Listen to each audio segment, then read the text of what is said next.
Hi, my name is Joubert and I'm welcoming you to the masterclass with me, where I'm going to talk about shooting portraits on your Reno 10 Pro Plus 5G.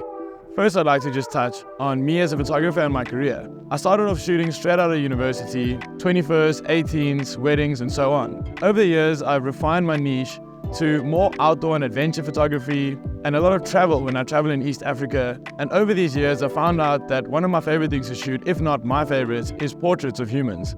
This is because connecting with different humans on the road has always been interesting, hearing their stories and then trying to capture something that really embodies who they are and their personality and what they do in life. So that's why I've decided to do a masterclass on how to shoot these portraits with your Reno 10 Pro Plus 5G. The reason I'm a massive advocate for mobile phone photography is because I believe that the best camera you have is the one you have on you. And what better than a smartphone to just pick it up and snap a picture. It's always readily available, you pull it out of your pocket and you take that shot. The thing is, you're always going to capture the moments, because with other cameras, you pick it up and by the time that you've actually figured out how you want to shoot it and you've got all your settings dialed in, you might have missed the moment. That's why I've really enjoyed shooting with this Reno 10 Pro Plus 5G, because it's got 61 megapixels that you can use, which helps you a lot to crop afterwards, a little bit in post-production, and with a massive zoom, you can get beautiful portraits of people without being in their face and making them feel uncomfortable. Before I jump into some of my tips and tricks on how to shoot, I'd first like to touch on the point of when it comes to photography, and specifically mobile photography, I'm a big advocate for shooting an image as close to the final product as possible. I'm not huge on going into a massive post-production cycle where you're editing photos for hours on end and manipulating things and changing things too much.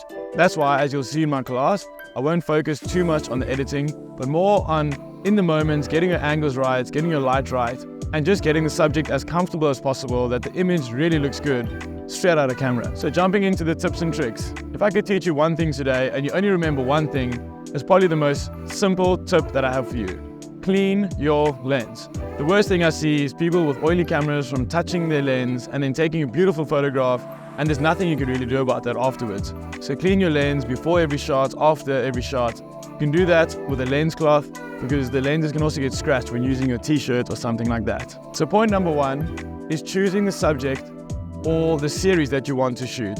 Something that might be close to you, let's say, in this instance, people that are at work. I like shooting people that are at work. If it be a farmer, or it be someone who's a photographer, or it might be a series of people who are looking after animals, something that's also close to my heart, someone who has a dog. So choose your subject and make sure that you have a series of different portraits. Let's say 5 that go together that are all different subjects, but have a common thread throughout them all. Secondly, get close to your subject. Learn a little bit about them. Don't just point your camera at them and take the photo. First of all, it's rude and it makes people uncomfortable. But if you build this relationship, you go up to someone, ask, can I take a photograph? This is what I'm doing. If you've built this relationship, I can promise you the photo will look a lot better. They're comfortable in front of the camera and they're going to give you more to work with. It won't just be a single shot and you're kind of shooting out of your hip that they don't see you. So go up to them, chat to them, and get to know a little bit about their life, where they come from, and then start taking the photos. Then we would move on to choosing your location and manipulating a bit of light.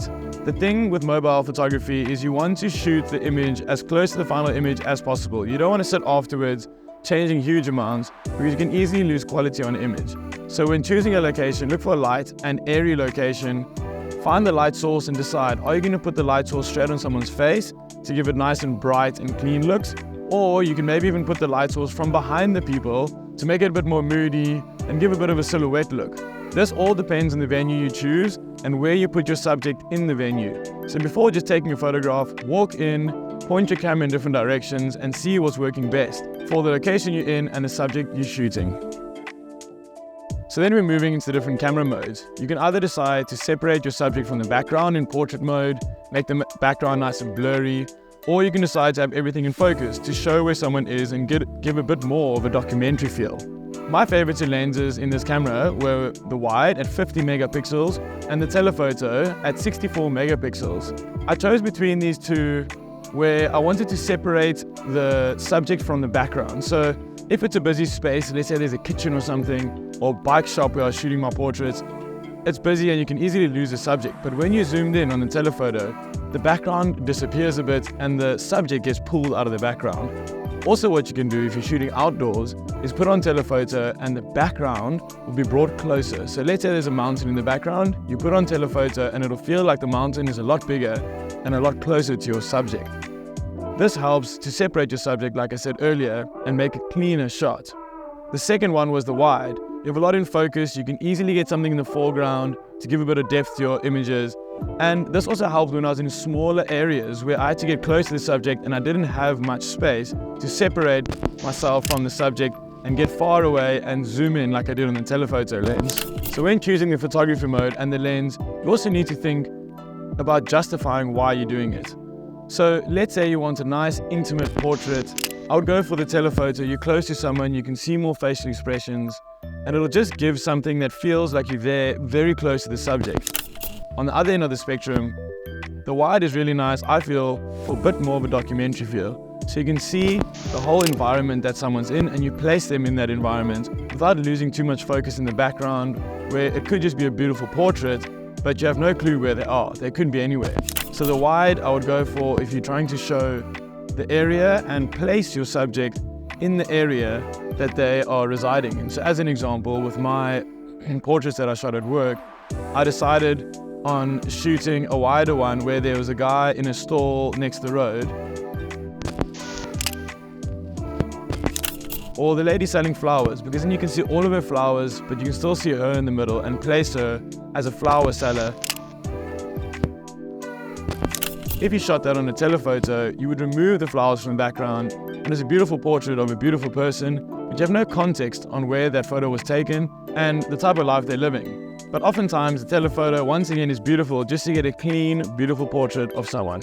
If you wanted to go a little bit more in depth with the Reno 10 Pro Plus 5G, you can go into Pro mode.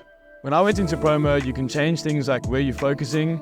So you can maybe get something in focus in the foreground and then have your subject in the background. You can change the temperature, you can change the shadows and the exposure. This helps you have really tight control on what you're trying to communicate. Once again, bringing everything together. Let's say you want to shoot a shot, a nice beautiful portrait of someone with a smile. You can maybe increase the warmth, decrease the shadows, make it a nice, warm, engaging image.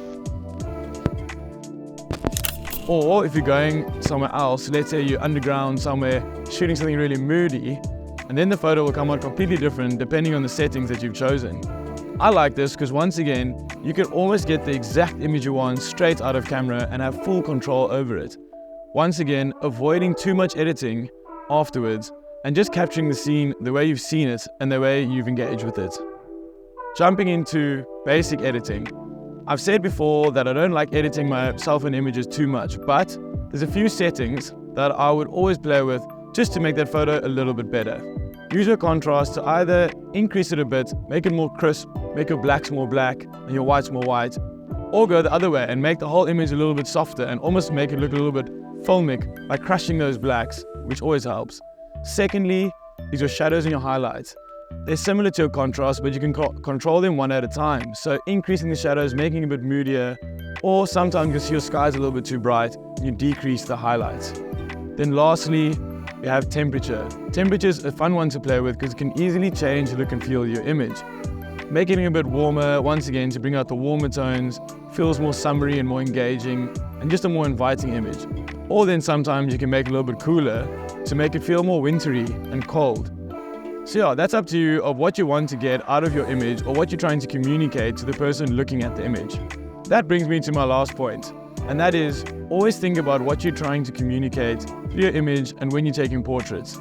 When you meet someone and you've engaged with them and you hear about their life and you hear that they're a fun, loving, open person, think about it. Are you going to use a wide lens and get nice and close and feel a little bit more intimate with them? Are you going to separate them from the background? Are you going to shoot a warmer image? Are you going to decrease your contrast? All these decisions need to have reason, not just because it looks good, but because when someone looks at the image, what do they feel? Do they feel this is a warm, open, smiley, engaging person that's at work? Or is it someone serious, that's serious about their work and their craft? That all depends on the decisions you make in all the things that I've spoken about in my masterclass. So decide carefully and don't just go out and shoot. Get there, see what you're working with, see who you're working with, and make the decisions based on what you want to communicate to the viewer of your image. If you can look at an image of a person and almost feel their personality and the lifestyle that they live in general, you've done a good job. And that for me is what I always strive to do when taking portraits, albeit on my camera or on my smartphone. One last bonus thing I'd like to say is once you've taken the portrait, you've connected with the person, make sure you get their cell phone number or their email when you take the portrait. Send it to them afterwards and ask if they like it. Hopefully the subject likes it and they can use it for anything in their life, if it be a WhatsApp profile picture or something to put on their CV. But it's nice to give something to someone and not just take the portraits and never hear from them again. So yeah, follow up with your subjects, send them the image. I'm sure that they'll appreciate it and have a great use for the image that you took of them. So yeah, that's my masterclass. I hope you've learned something and that it hasn't been too complicated and that it's small things that can easily improve the quality of your work when shooting with your Reno 10 Pro Plus 5G. So get out there, shoot some portraits, engage with some people, and have some beautiful stories to tell of the people you've met and the portraits you've taken. Thanks.